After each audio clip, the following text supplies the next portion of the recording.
Comment pourrais-je me détacher de ce que je n'ai pas encore vécu?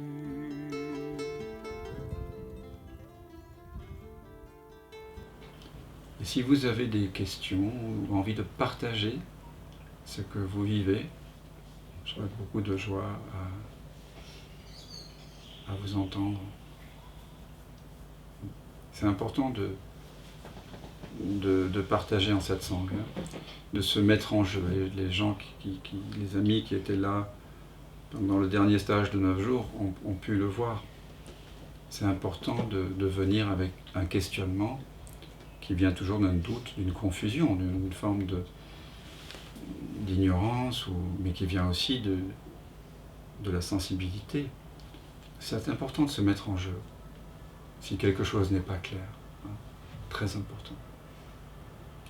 Ça dénoue d'une façon très différente que de simplement écouter et de se laisser bercer par un chant non duel qui vous ramène au silence aussi. Voilà, mais regardez bien si en vous il y a le moindre doute, la moindre confusion. On est là ensemble ce soir pour clarifier, si c'est possible. Et en général, cette clarification qui se fait au cœur du satsang. Bonsoir Dan, c'est Maxime. Bonsoir Maxime, toi tu étais là à la dernière rencontre je crois ici, c'est ça? Là donc ce que je suis en train de me dire c'est c'était bien mais c'était un moment particulier, j'arriverai jamais à le refaire et donc comme je suis dans ce moment particulier, et ben je vois ça, je pense à cette pensée et c'est vrai que ça désamorce vraiment quoi. C'est un peu un koan hein, quelque part. Comment je peux faire autre chose que ce que je suis en train de faire, même si ce que je suis en train de faire, c'est de ne pas vouloir faire ce que je suis en train de faire. Donc ouais, c'est très puissant. Ouais, ça retourne, ça bypasse bien le mental. Ouais. Et c'est un petit subterfuge quoi aussi, j'ai l'impression. Enfin petit, c'est pas pour dévaloriser cette non-pratique qui est puissante, mais ouais, c'est une petite entourloupe.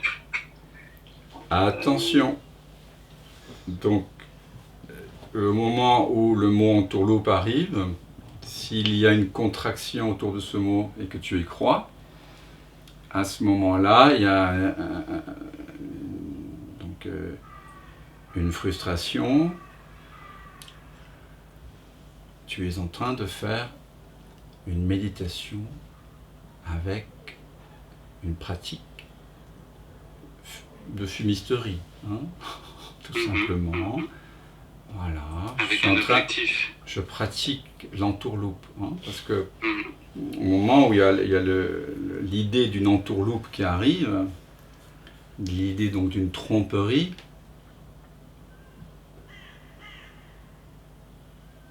simplement sentir ça. Et cette idée qui arrive, c'est qu'il y a un objectif, donc je suis tendu vers quelque chose, donc effectivement ça se referme, recontracte au niveau de la poitrine, du plexus. D'accord. Donc tu es en train de faire une méditation contractée, voilà, autour de la poitrine. Tu es en train de penser au mot, il y a la pensée entourloupe, et puis il y a une contraction parce qu'il y a le sentiment de se faire avoir. Et tout ça, c'est fait simplement partie de la pratique, en fait. Ça fait partie de ce que tu es en train de penser, de ce que tu es en train de produire comme pensée, de ce qui est en train de survenir. Voilà, tu es en train de pratiquer une méditation avec expectative, avec attente. Tu pratiques l'espoir d'autre chose. Voilà, simplement. Et c'est ok. C'est ta pratique ouais, du moment. Ouais, c'est ok, parce que j'ai plutôt un sourire, un sentiment de culpabilité, donc ouais. C'est ça, je pratique la culpabilité, c'est le moment du soir, enfin je sais pas vers quelle heure il est, là, 8h30, c'est l'heure de la culpabilité. T'as pas regardé le 20h, hein? Ah oui, oui. Tu pratiques la culpabilité. Tu peux flageller aussi.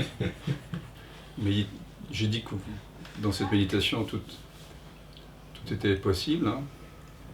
Simplement, on reconnaît on reconnaît qu'on est en train de faire ce qu'on est en train de faire. Et tu es en train de poser les questions que tu es en train de poser, d'utiliser les mots qui sont utilisés. Est-ce que tu pourrais en utiliser d'autres? Est-ce que tu aurais pu parler différemment? Non, puisque c'est ce qui est. Et donc, maintenant, quand tu réalises ça, elle est où la culpabilité?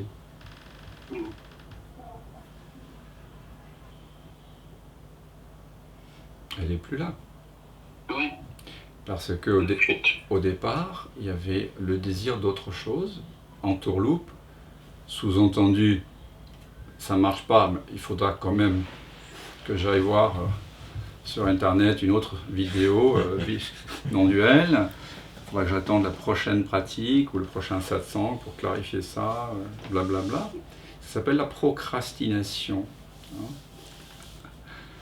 En fait, c'est simplement une dynamique de pensée qui te fait croire qu'il y a quelque chose d'autre. Et en fait, quand tu vois que cette pensée est juste une apparition-disparition au sein de la conscience, tu ne peux pas croire qu'elle est ultimement réelle. Non, ça laisse pas de traces. Hein. Ça laisse pas de traces. Et quand ça laisse pas de traces dans le corps, sous forme de sensation, la culpabilité qui au départ était là parce qu'il y avait une trace, ça laissait une trace, elle disparaît avec.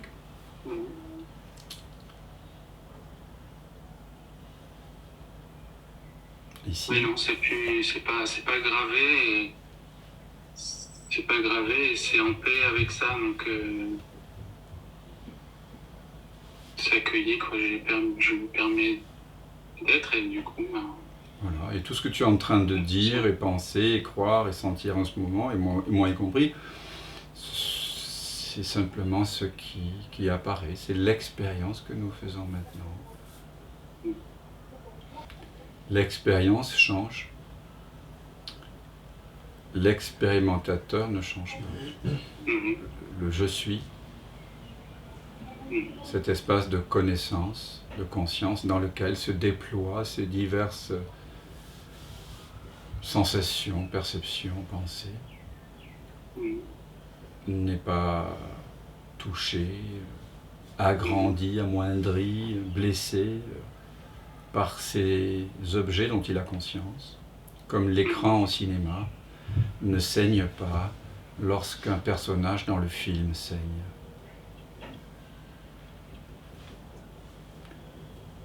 Et pourtant, la difficulté ici, c'est que le film que nous percevons tous, les sensations, les pensées, les odeurs, les goûts, les couleurs, ce film n'est pas séparé de l'écran, de la conscience que nous en avons. L'écran ici, c'est la métaphore de la conscience en nous. Et de la même façon que lorsqu'un personnage dans le film saigne ou est blessé, l'écran n'est pas blessé, ne saigne pas.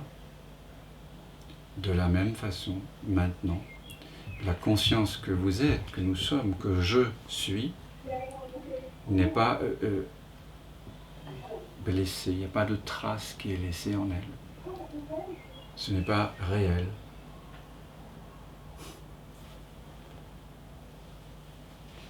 Et ici, nous ne voulons que la réalité. Parce qu'on est fatigué de souffrir.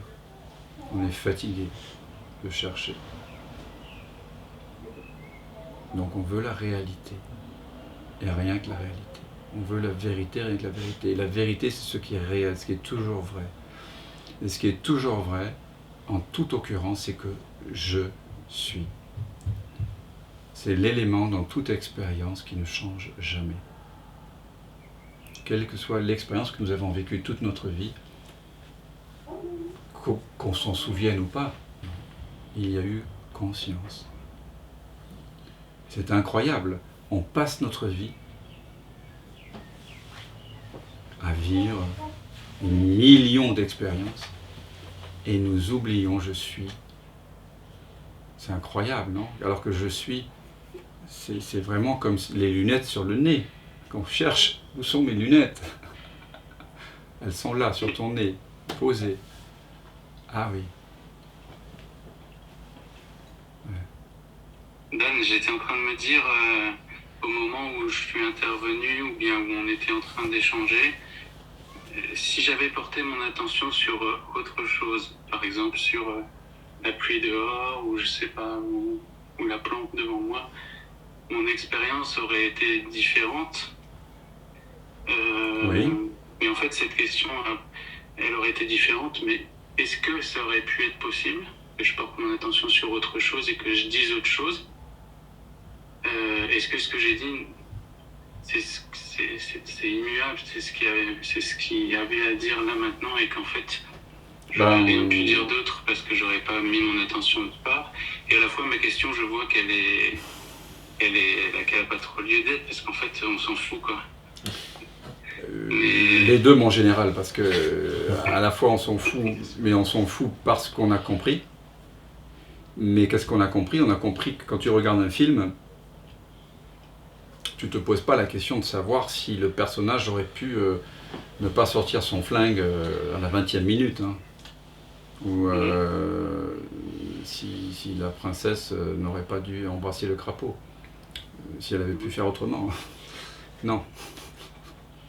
Tu ne te poses jamais cette question.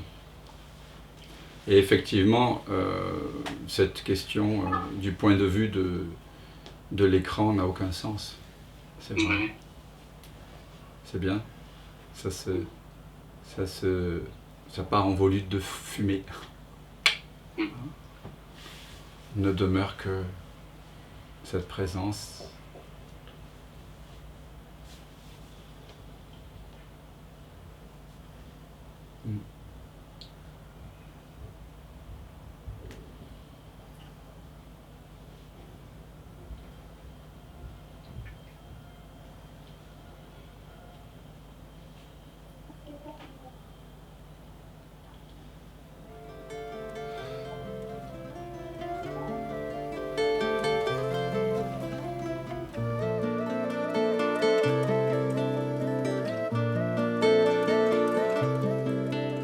On ne peut lâcher que ce que l'on a tenu.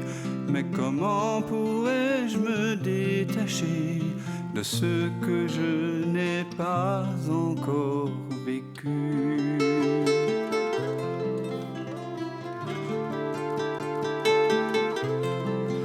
Peux-tu fuir ce qui te trouve et couper le fil ténu de ce pressentiment qui t'éprouve au cœur de cette absence reconnue?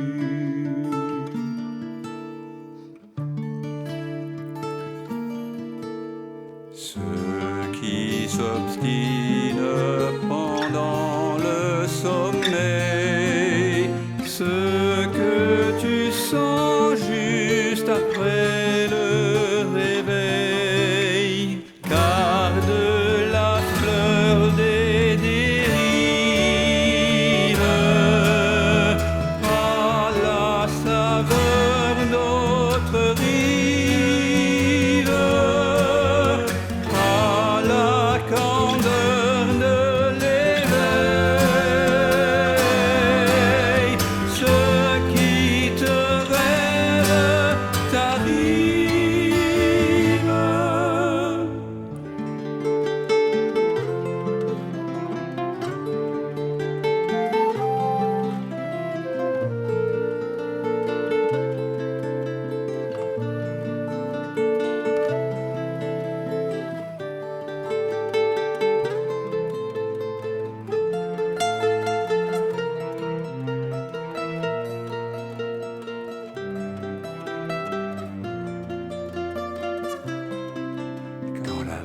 vague se prépare à noyer ton ventre ému.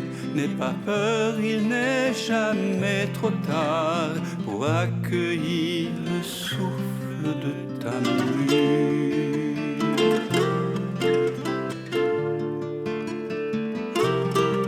Le passé n'existe pas quand le cœur est mis à nu.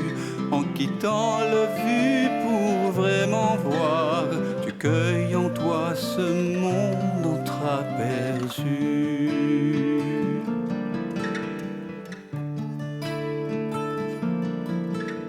Ceux qui persistent pendant le sommeil, ce que tu sens juste après le réveil, garde la fleur d'autres rives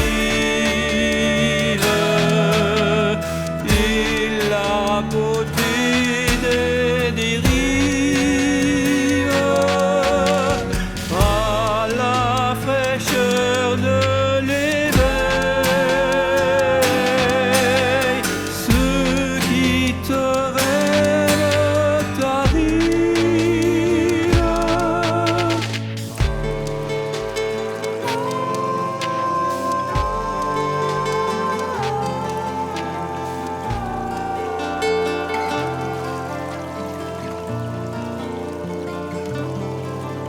On ne peut lâcher que ce que l'on a tenu, mais comment pourrais-je me détacher de ce que je n'ai pas encore vécu?